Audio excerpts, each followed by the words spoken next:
Why did you join the Brotherhood? To hurt the people who hurt me? Now listen, it can be tough out there, but as long as we leave it a little bit better than we found it, we did okay. Daddy! No! You are a good boy. And one day you will be a good man. Goodbye to you, my trusted friend. You have ambition, don't you? I had no place in the world, so We've known each other since we were 9 or 10. if I can help the Brotherhood make it better, even if it means giving my own life, I'll do it. You have plans, but out there, you can't. Please pray for me. I was the black sheep of the family. What do you suppose your Brotherhood would do with infinite power? Maybe you can stop them. Maybe all you can do is try. Goodbye, my friend, it's hard to Behold the dimness of the sword. But if our cause is righteous, I have no need for the thoughts of a sword. You are the best stranger that's I've ever met. They don't choose to do the things they have to do. They just keep happening. Stand down or be cut down. No, Dane. All hail Maximus! There shall be night hereafter!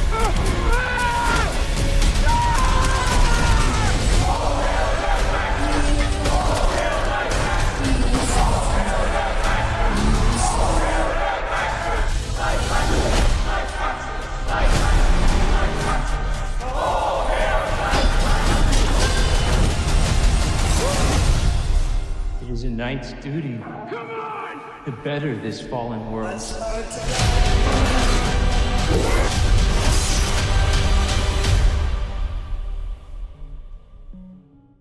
Coming out of Fallout Season 2, Maximus being MVP was actually not on my bingo card. But honestly, I really enjoyed how the writers hammered home on his entire storyline and helped carve him into a character that is very worth engaging in throughout the story. Maximus was both lucky and unlucky to be born into a wasteland world, but also born into shady sands while it was still prosperous, being one of the few wastelanders or people born within the last few years to actually have a semblance of what normal life was like without being a vault dweller.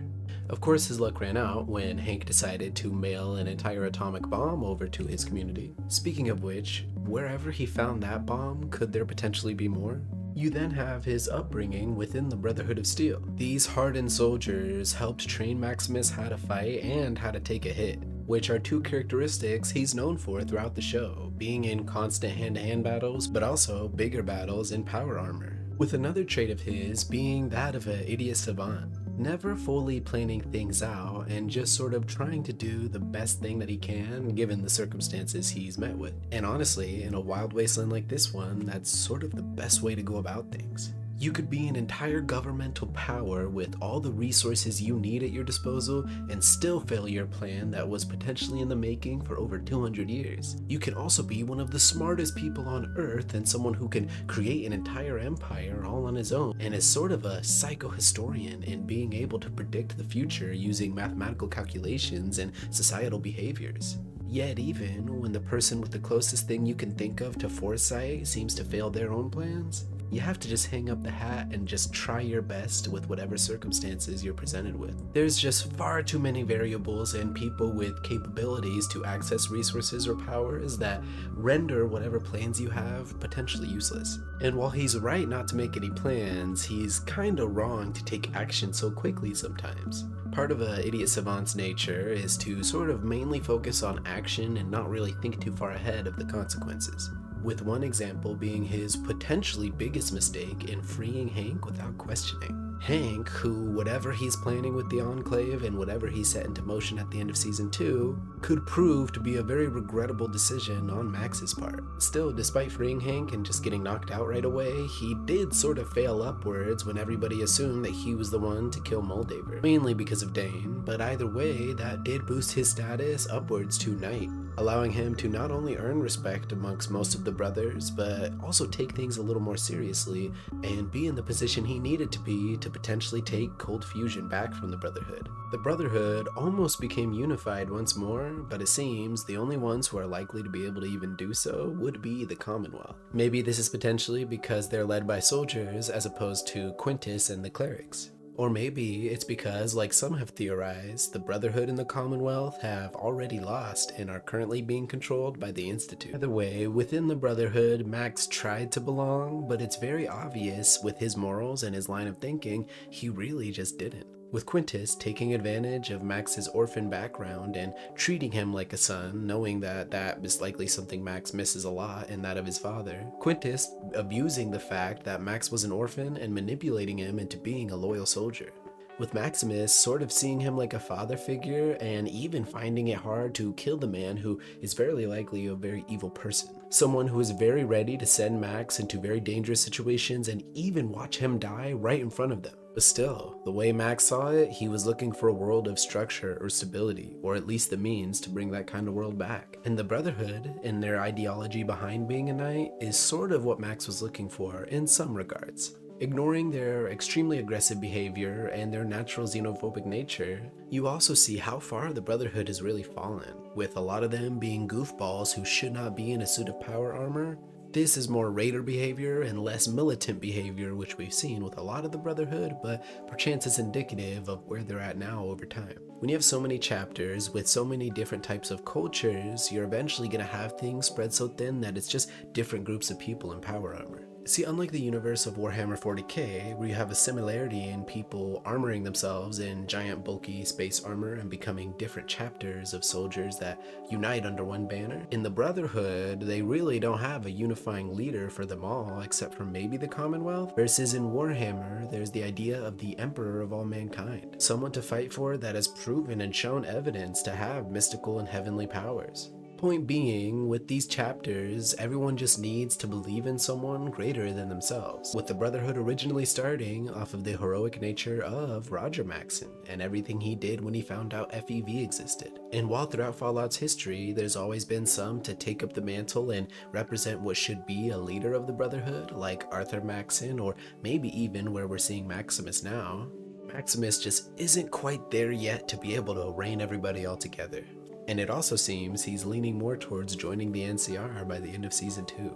But like Quintus keeps telling us, the Brotherhood has fallen and changed over the years. But to be fair, he's literally no better. He gets a mission from the Commonwealth to collect Cold Fusion for them, and yet upon finally getting it, he decides he's just going to keep it for himself. But not only that, he was going to unite all the other chapters on the west side and form a rebellion against the Commonwealth. And sure, maybe that's too political to really choose a moral side. How about the fact that he burned down Philly after they occupied it? Literally invading this small settlement of people who maybe weren't the nicest, and then leaving them with literally nothing. This is borderline malicious or even enclave-like behavior. Unless, of course, there were secretly a bunch of ghouls in Philly that we didn't see, but remember, they didn't like Cooper being there, so it seemed like they would get along with the Brotherhood. And now that Quintus has not only failed to unify the brothers and to keep Commonwealth off of their back, he's also caught up in a civil war and creating a giant death robot to assumedly kill as many brothers as he can. Which is just ironic because of all of his rhetoric about being weak if you ever decide to show violence to another brother. So while I'm glad Max has finally made his way out of the Brotherhood, I'm still pretty concerned for another character who decided to stay. That being, of course, Dane. For a little bit, I was genuinely wondering why Dane decided to stay and stick with Quintus when Max and Thaddeus were gonna make their way out. But then, upon looking through Dane's entire story, I realized there is actually a very logical answer for why Dane does what they do. See, I believe that Dane is connected to Quintus in a very major way. Whether it be him mentoring them from a very young age, or potentially Dane being Quintus's child themselves, there's a lot of evidence to suggest suggests that Dane and Quintus have some sort of bond. For example, when both Dane and Maximus are aspirants, Dane is the one that gets the most respect, even being the one chosen to be promoted to squire. And despite opting out, it's obvious Quintus still had a lot of respect for them, because when Maximus was about to be executed in Philly, it was Dane who was not only already standing up there right next to Quintus, but was also the one to be able to talk him down. And then you check out season 2, where Cold Fusion, Dane was able to gain access to seemingly without any hassle whatsoever. From what's presented to us, it seems like the most powerful artifact in the entire wasteland had no guards or protection whatsoever. But there is some narrative workarounds to this, like including the fact that Dane can simply talk to whatever guards or people they want to because they're so close to Quintus that everyone just kind of listens to them. This could also explain why Dane was the one to bring Quintus the blueprints at the end of the season. See, I believe if Quintus and Dane aren't directly related, then some time ago Quintus had found Dane. And in the same way he sort of eventually raised Maximus, he raised Dane. And potentially raising them together is why Maximus and Dane are so close in the first place. And being raised together would also sort of explain why they have some of the same ideals and kind of both don't belong in the Brotherhood. Better to polish dirty steel and have it stay clean. Used to quote the Codex to each other as a joke. I've seen what it's like out there. The Brotherhood is as good as it gets. I'm just trying to make it better. At this point, I'll honestly be surprised if Dane is just another random soldier that Quintus tends to talk to a lot. No, I believe there is a connection there, and I also think this would add for some very good drama come season 3, especially considering Quintus will eventually be charging upon New Vegas with a giant patriotic death robot. And while that's an issue for Maximus to deal with potentially in the future, he first has to deal with the entire war that's happening at New Vegas now. That being yet another war between the NCR and the Legion. Yet now that the dam is officially out of play, it seems New Vegas is the new golden horse everyone's fighting for. Legion, who I theorize will be a little more brutal come next season, and I wouldn't mind actually seeing take over Vegas for a short period of time, potentially creating a Kaiser's Palace and allowing Macaulay Kaiser to really embrace the role. I imagine while holding back the Legion on the other side of the wall, Maximus will unite with some of the NCR, potentially try to fix his power armor, or at least spend some time bonding with them. Potentially, when trying to bond with the NCR at first, it won't really work out. But once he gets his chance to show off some of his combat prowess, I think things will change. Potentially rising in the ranks. They're gonna need a tough soldier like Maximus. Someone who has the endurance to keep fighting, and someone who's brave enough to do what's right no matter what odds are stacked against him. And it's upon proving himself that Maximus could eventually take on a leadership role.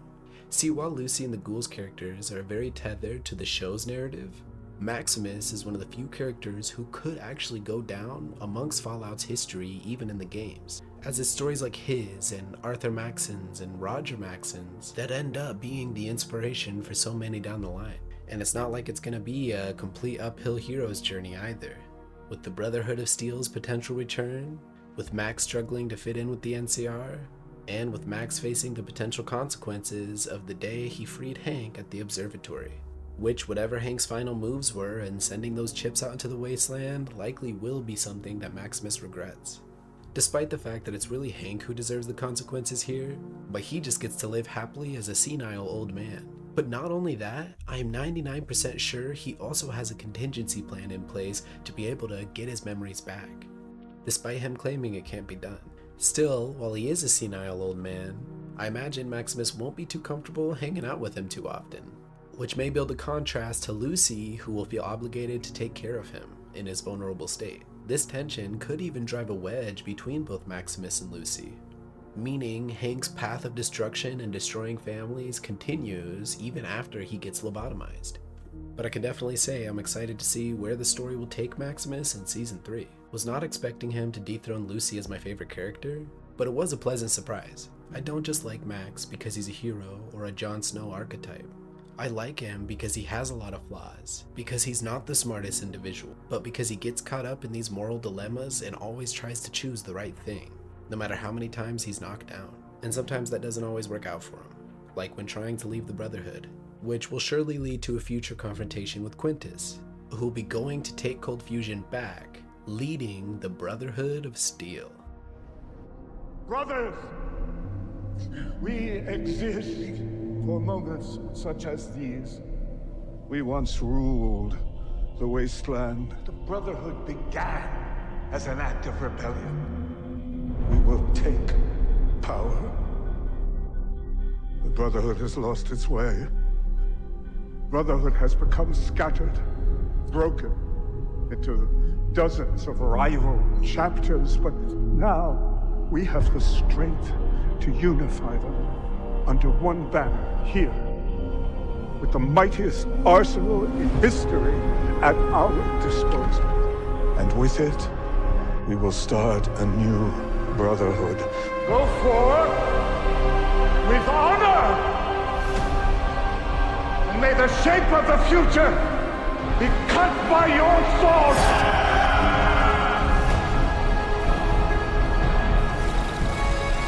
Look at the scorched earth and the bones that litter the wasteland.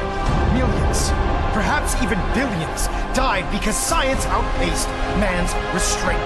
They called it a new frontier and pushing the envelope, completely disregarding the repercussions. Can't you see the same thing is happening again?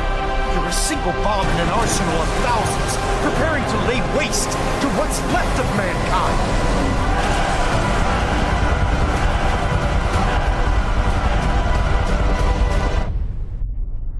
Power, more than all of human history could ever consume. And yet power is taken, not given.